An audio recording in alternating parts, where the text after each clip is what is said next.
सुनो सब ध्यान से, देखो रंग कैसे लगता है। जयपुर के पास राजस्थान में आमेर एक नगर है। उस आमेर नगर में एक राजा की बेटी थी, रानी, जिनका नाम था रानी रत्नावती। बड़ी प्रसिद्ध रानी थी। ये पृथ्वीराज, महाराज पृथ्वीराज के कुल की ये वधू थी और राजा मानसिंह के छोटे भाई थे माधो सिंह, उनकी पत्नी थी।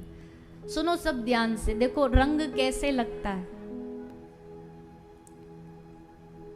बड़ी अद्भुत रानी, और रानियों की तहजीब तो वैसे ही बड़ी, और वो भी राजस्थान के राजा महाराजा राजपूत, इनकी मर्यादा, इनकी सभ्यताएं, ये तो महाराज बड़ी अद्भुत होती थी। ये अपने घर में रहती थी, थोड़ा थोड़ा भगवान में भाव था। पति एकदम विपरीत था, राजा था, राजा में एक स्वाभाविक रूप से थोड़ा मद आ जाता है। पर इनके राज्य में इनकी सेवा में एक दासी आई थी, सेविका, और वो जो दासी थी वो ठाकुर जी की अद्भुत भक्ता थी। वो इस रानी की सेवा करती रहती और सेवा करते करते खो जाती थी। रानी ने दिया, हमारे वस्त्र धो के लाओ। 1 घंटे का काम 4 घंटे में करके लाती। क्यों? वस्त्र धोते धोते उसको वृंदावन की याद आ गई। बस हाथ में कपड़ा और कपड़ा लिए ऐसे बैठ गई। अब वह वृंदावन गई, वहीं बैठी है, वहीं नाच रही है, वहीं गा रही है। एक बार गोसाई श्री विट्ठलनाथ जी पधारे राजा के दरबार में। इस दासी ने उनसे मंत्र दीक्षा ले ली, और मंत्र दीक्षा लेने के बाद गुरु का चिन्ह आ जाता है माथे पर। माथे पर चिन्ह आ जाता है कि आप इस गुरु के आश्रित शिष्य हो। तो इसने माथे पे चंदन, गले में वैष्णवता के जो भी चिन्ह हैं वो आ गए। अब इस रानी ने देखा कि इसके माथे पे तिलक, कंठी, तो स्वाभाविक जिज्ञासावश पूछ लिया, ये सब कहां से मिला? बोला, हमको हमारे गुरुदेव ने दिया। कौन है तेरे गुरु? गोसाई विट्ठलनाथ जी। किस लिए ये माथे पे लगा रखा है? बस यहीं से सत्संग चालू हो गया, एक रानी का और एक दासी का।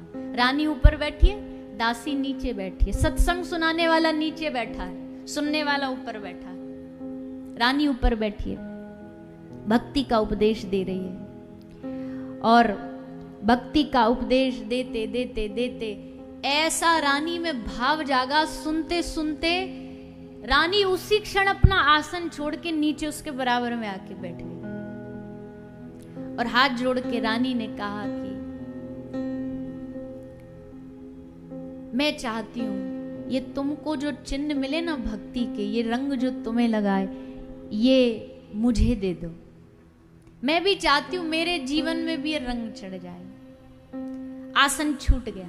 जब भक्ति का मन करता है ना करने का, तो ये श्रेष्ठता वाला भाव हट जाता है, अपने आप विनम्रता आ जाती है। और ये कह लीजिए भक्ति विनम्र लोगों में ही आती है, जिनके हृदय में विनम्रता होगी। क्योंकि भक्ति का दरवाजा बहुत छोटा सा है, यहाँ अकड़ के नहीं घुसा जा सकता है, झुक के घुसा जा सकता है। अकड़ने वालों को भक्ति नहीं मिलती, झुकने वालों को भक्ति मिलती है। आ गई रानी, चरणों में बैठ गई, बैठ के बातें करने लगी। अब रानी देखती है बैठी बैठी रोती रहती है, आंख से आंसू खत्म नहीं होते। मैंने एक दिन पहले भी कहा था, भक्ति में भगवान को पुकारने का सबसे अच्छा तरीका है जब हमारा हृदय उनके याद में रोने लग जाए। रानी पूछती, तू रोती क्यों है? तब दासी कहती कि श्याम दृगन की चोट बुरी है, श्याम दृगन की चोट बुरी है, जो जो नाम लेत तू वाको, यो घायल पे नोन पुरी है। जैसे किसी के पे जख्म हो रहा और उस पे कोई नमक डाल दे, वैसे श्याम दृगन की चोट बुरी है। एक तो मन में कृष्ण विरह की उत्कंठा और ऊपर से कोई कृष्ण कृष्ण बोल दे, फिर तो आदमी बावरा हो जाए। भक्ति में एक ऐसी स्थिति आती है जब कृष्ण नाम सुनना भारी पड़ जाता है, कान बंद कर लेने पड़ते हैं। हमारे ब्रज में राधे राधे का प्रचलन क्यों चालू हुआ?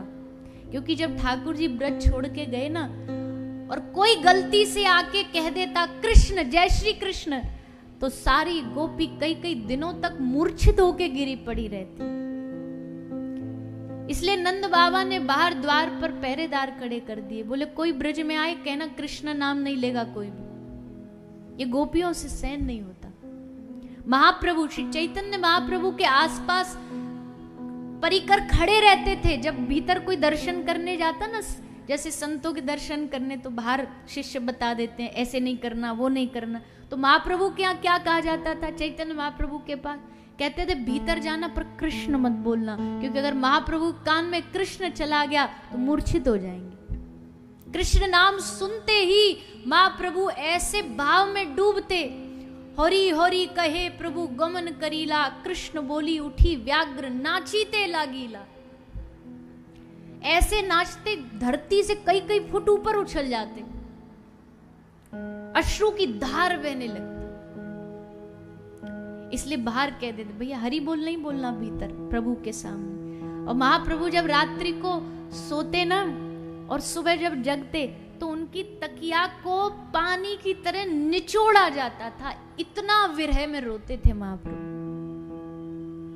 निचोड़ा जाता था।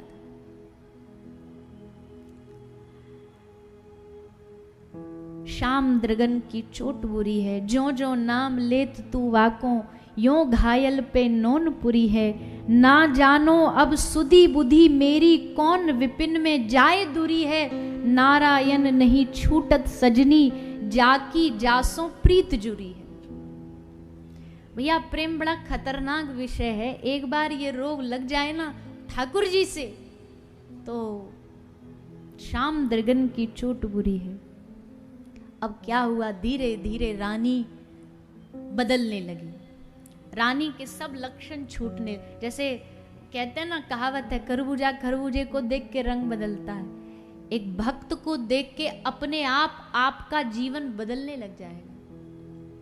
दोनों बैठ करके आपस में भगवत तत्व की बातें करती। अब क्या हुआ, दासी अब आज्ञा दे रही है, रानी अब शिष्य बन गई है, दासी गुरु बन गई है।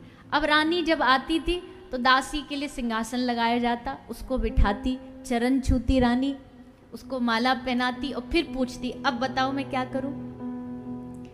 तो दासी ने क्या आज्ञा दी अब कि तू अपने घर एक ठाकुर ला, उनकी सेवा किया कर। तो रानी ने एक इंद्र नीलमणि उससे ठाकुर जी बनवाए और उनका नाम इंद्र नीलमणि प्रभु रख दिया, उनकी सेवा करने लगी। अब तो महाराज अर्चना अष्टयाम सेवा में लग गई रानी। सुबह दोपहर शाम रात्रि संध्या हर समय वह ठाकुर जी की सेवा में लगी रहती। अब मन में व्याकुलता पैदा हुई, कैसे दर्शन करूं, कहाँ मिलेंगे। दासी से पूछा, दासी ने कहा एक काम करो, अपने महल के पास एक संत निवास बनाओ, उसमें संतों को बुलाया करो। संत निवास बना दिया गया। अब संत निवास में रानी कैसे जाए भैया, रानी के तो अपने पर्दे में रहना पड़ता है। पर रानी ने सोचा अगर ये जन्म लोक लज्जा में अगर निकाल दिया ना तो दोबारा नहीं मिलने वाला। रानी ने सब लोक लज्जा छोड़ करके भक्त कौन विलज्ज उद्गायते नृत्यते छ, अपनी लज्जा उतार करके उसे नहीं फर्क पड़ता कौन हमारे बारे में क्या सोचता है। हमारे ब्रज में आप वृंदावन में जाके देखो, कोई नाच रहा है तो नाच ही रहा है। बोले अरे ढंगते नाच कैसे कर रहे हो? बोले हम दुनिया को दिखाने को नाच ही नहीं रहे, हम तो अपने ठाकुर जी को नाच रहे। उनको पसंद आना चाहिए, लोगन को आए चाहे नहीं आए। कोई एक बार मीराबाई साई वृंदावन में तो पद गा रही थी, पद गाते गाते सबने सुना। अब देखो भाई सब तरीके के लोग होते हैं, मीरा सबको भाई जरूरी थोड़ी है। तो एक आदमी ने जब पूरा हो गया विश्राम कीर्तन तो बाहर एक चौक लिया और बोर्ड पे लिख दिया राग से गाओ, राग में गाओ। मतलब मीराबाई को कह रहे हैं कि तुम्हारा राग गलत था, सुर गलत थे, तो लिख के गया राग में गाओ। मीराबाई से आई, उन्होंने पढ़ा, हंसी पहले तो खूब जोर से, राग में गाओ। फिर उसी चौक को उठाया और उसी चौक को लेके राग के आगे लिख दिया। क्या लिख दिया? अनु। अब क्या बन गया? उसने कहा राग में गाओ, मीरा ने कहा राग हो ना हो पर भैया अनुराग में गाओ। राग छूट जाए दिक्कत नहीं, पर अनुराग नहीं छूटना चाहिए। अनुराग में गाओ, दिल से गाओ, चित्त से, मन से गाओ। तो रानी संतों की महिमा दासी ने उनके हृदय में बैठा दी कि भैया साचे संत हमारे संगी और सबे स्वार्थ के लोभी, चंचल मति बहुरंगी। साचे संत हमारे संगी, असली संग हमारे संत ही है। तो बस फिर क्या था, अब तो रानी संत निवास में जाती, खूब गाती, खूब नाचती। अब राजा और राजा का बेटा सर झुका लेता कि ये रानी ने हमारी नाक कटवा दी। एक दिन उस रानी रत्नावती के बेटा को किसी ने बोल दिया कि तेरी मैया तो बैरागन हो गई है, उससे कहे जब बैराग लेना है तो पूरा ले ले। और जैसे बेटा ने सुना तो यही बात जाके उसने माँ को कह दी। माँ ने कहा मैं तो कब से सोच रही थी बेटा, धन्यवाद तेरा कि तूने मुझे प्रेरणा दे दी। रानी गई, पूरा सर मुड़वा दिया, बैरागन हो गई। रानी रत्नावती बैरागन हो गई। ये जिस रानी रत्नावती की हम कथा सुना रहे हैं, वो रानी थी अकबर राजा अपने पूजा घर में इस रानी की फोटो रखता था सेवा में। रानी कैसे भगवान के भक्त में बावरी हो गई, सर मुड़वा दिया। और कई कई रानी के जीवन, रानी रत्नावती के जीवन में ऐसी कथाएं आई। राजा ने सोचा इसने हमारी नाक कटवा दी, मरवा दो इसको। शेर छोड़ा मारने के लिए कि शेर जाएगा और इसको मार देगा। जैसे शेर आया, सबसे पहले दासी ने शेर को द्वार पे प्रणाम किया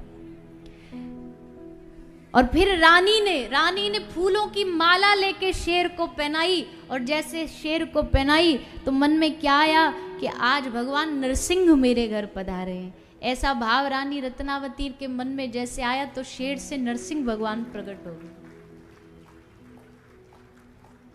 भक्ति कहीं भी पैदा हो सकती है भैया। इसके लिए हमने तो ऐसे ऐसे जीव देखे जिनके आसपास भक्ति का कोई लेना देना नहीं है, परिवार खिलाफ है, समाज खिलाफ है, और उनको ऐसा भगवान ने पकड़ा, ऐसा जकड़ा कि आज श्रीधाम में आकर के दिन रात भगवान को पुकार रहे हैं, रिझा रहे हैं, बुला रहे हैं। तो माया से बचने का एक ही तरीका है, मायापति का ध्यान, और जो उनके अनुरागी प्रेमी रसिक वैष्णव जन हैं उनका खूब संग करो। यहाँ कथा में आप आए हो, कथा तो घर पे बैठ के भी सुन सकते हैं। आजकल तो सब सुविधाएं आती हैं, सब मोबाइल में आ जाता है। तो यहाँ सुनने में और घर के सुनने में क्या फर्क है? क्या फर्क है? बोलिए ना, कुछ तो बोलिए।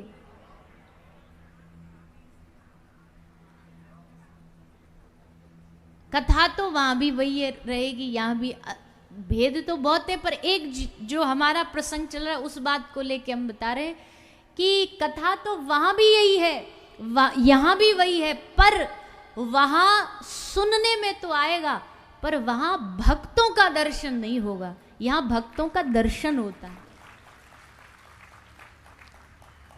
इतनी भीड़ में सारे भक्त हो पता नहीं, पर कुछ तो विशेष भक्त होंगे, कुछ तो ऐसे भी होंगे।